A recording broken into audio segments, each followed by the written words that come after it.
Hello, thank you for your company on this Monday evening. First tonight, plans to use tens of millions of pounds of public money to try to reopen Doncaster Sheffield Airport are expected to get the go-ahead this week. The airport closed in November 2022 with owners Peel Group saying that it was costing too much to run. Now tomorrow, local leaders in South Yorkshire will decide whether to release up to £138 million to get the planes flying again at DSA.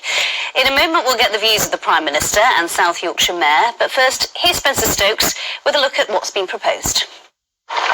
15 months after passengers and flight crews walked away from Doncaster Sheffield Airport, reopening plans are on the brink of taking a big step forward. Normally on a Friday night, we'd have a flight crew in here. Up until November 2022, the Crown Hotel at Bawtry let 30% of its rooms to airline staff. That business disappeared overnight.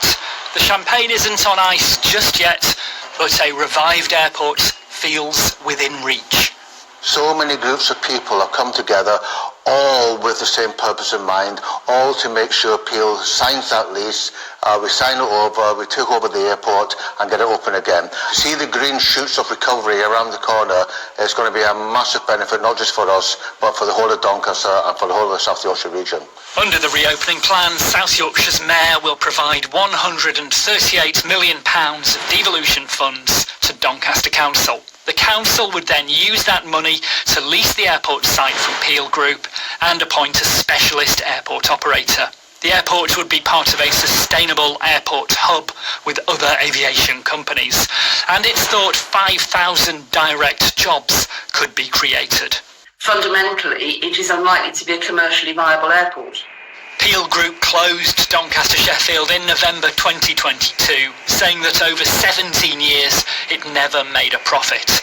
One aviation industry advisor says the sector has become even more challenging. The market now is tending to focus slightly more on bigger airports where airlines can make more money. And so to get airlines to operate to a more marginal airport like Doncaster, you end up having to pay them sums of money or reduce your charges substantially to get them to be able to operate. And in those circumstances, it's unlikely that a smaller airport like Doncaster would be able to cover its operating costs.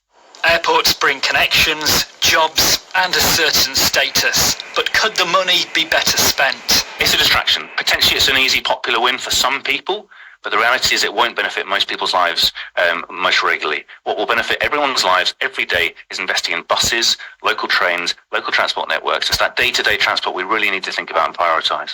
Peel Group say they are in discussions with Doncaster Council. Money from South Yorkshire's Mayor makes reopening a real possibility. Spencer Stokes, BBC Look North, Doncaster. So as we heard there, not everyone is convinced it should reopen. Spencer has spoken to South Yorkshire's Mayor Oliver Coppard and started by asking why South Yorkshire needs an airport. What South Yorkshire needs is economic growth. We need a bigger and better economy across the whole of South Yorkshire. The investment that I hope we're going to take a big step towards making is that investment in the future of South Yorkshire's advanced manufacturing sector, sustainable aviation, with an airport at its heart. So that £138 million package is there to support the growth of a whole economic sector, getting Doncaster Sheffield Airport flying again, but also creating jobs and growth and opportunity right across the whole of South Yorkshire. Is that a good use of public money to get an airport reopened? It is, absolutely. Look, it's not just about the airport, it's about the whole of that sector. If we're going to grow the economy of South Yorkshire, if we're going to create jobs and opportunity, then we have to invest in those things that we are brilliant at, and there are a number of them, but sustainable aviation, advanced manufacturing are absolutely at the forefront of our strengths. They're what we can sell to the world, they're how we can build a bigger and better economy. What does sustainable aviation mean? Because some would argue you can never use those two words together. This is just greenwash. Aviation isn't sustainable. Well, Boeing, who are here in South Yorkshire because of our sustainable aviation technology, would disagree. Hybrid air vehicles, another company that we're bringing into South Yorkshire, would disagree with you about the fact that aviation can't be sustainable. Absolutely, there are challenges. I'm determined to hit our net zero goals. We're always going to need planes in the sky. This is about flying in a different and better way, perhaps flying less. Absolutely, perhaps flying in different ways, but flying from regional airports like Doncaster Sheffield Airport and giving us the opportunity here in South Yorkshire to access the opportunity, the jobs, the growth that come with that sector. Peel say that the airport never made a profit in the 17 years they operated it. Why would it make a profit once it's reopened? reopened? My argument has always been that the operators that had it, Peel, didn't know how to make that a thriving airport. And I think you see there are other regional airports. You look up the road at Leeds Bradford, there are other airports that have been made into successful regional airports. So we've got to get it up and running again. We've got to give it the support that it needs, but we've also got to get the right owner and operator in to get planes off the ground and bring in the right airlines in order to make sure that we're creating that long-term future for the airport. What do you think the timescale is for reopening? People will want to know when Absolutely. they. I want to be able to tell people when the first flight will go out of Doncaster Sheffield Airport. I can't tell you right now when that will be. All I will say is we will keep on working every single day to get that airport opened, but we still have to do those deals with Peel and the commercial operator, and then we have to put in place that reinstatement of the airport in order to get planes flying again. We'll do that as quickly as we can, as well as we can, but we aren't there yet, and people need to hopefully kind of stick with us on that journey and then start booking their holidays out of DSA. Well, I've been talking to Transport with the Prime Minister, who was in Harrogate today. We covered road, rail, and if Rishi Sunak could tell us when he last caught a bus.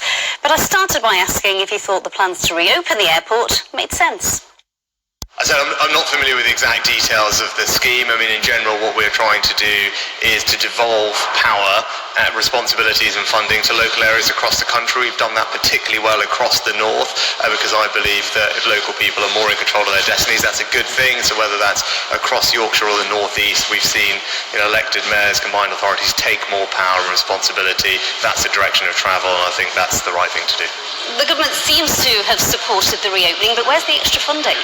Well, we're investing record amounts in transport in general, and partly we're able to do that because of the decision that the government took on HS2 to reallocate every penny of that money.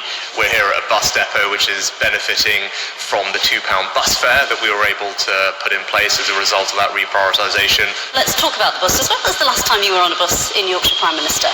Well, I used to actually, in one of my, as a constituency MP, we had lots of, as all rural areas do, have challenges with bus fares and rural bus provision, which is why we've actually invested more in it. And again, that was one of the things that we've been able to do as a result of HS2. Well, you'll know as well that the frequency of the buses has almost halved in North Yorkshire since 2010. Is that a legacy of Conservatives in power for the last 13 years? No, actually we're investing more, and if you look at bus provision as a result of what this government is doing, we're investing more in buses. But the frequency of the buses has gone down. Well, as I said, local councils obviously are responsible for provision in their areas as well. They are topped up by government funding. The bus service operators grant is a considerable investment in local bus services, and again, the decision that we've made on HS2 means that we can cap bus fares at £2. Let's talk more about HS2. Therefore, Birmingham and Manchester have come up with an alternative plan for the HS2 route. What's the alternative for Yorkshire? We have safeguarded the billions of pounds to connect Manchester and Liverpool. The remaining money is being used. So the Trans-Pennine is being electrified across all the way over to Hull, which will improve connectivity across cities in the north. That's incredibly positive. That's been promised for the last 10 years. When do we actually see a project cross the line? Well, now because of the decision on HS2, there will be the funding available. The Department for Transport is already talking to local authorities about how that funding can be used, and people are already seeing the benefits this year with extra funding for road maintenance across the north. If you talk to anybody, what they care about most is actually the quality of the roads. As a result of the decision on HS2, right now more money will be flowing into road maintenance.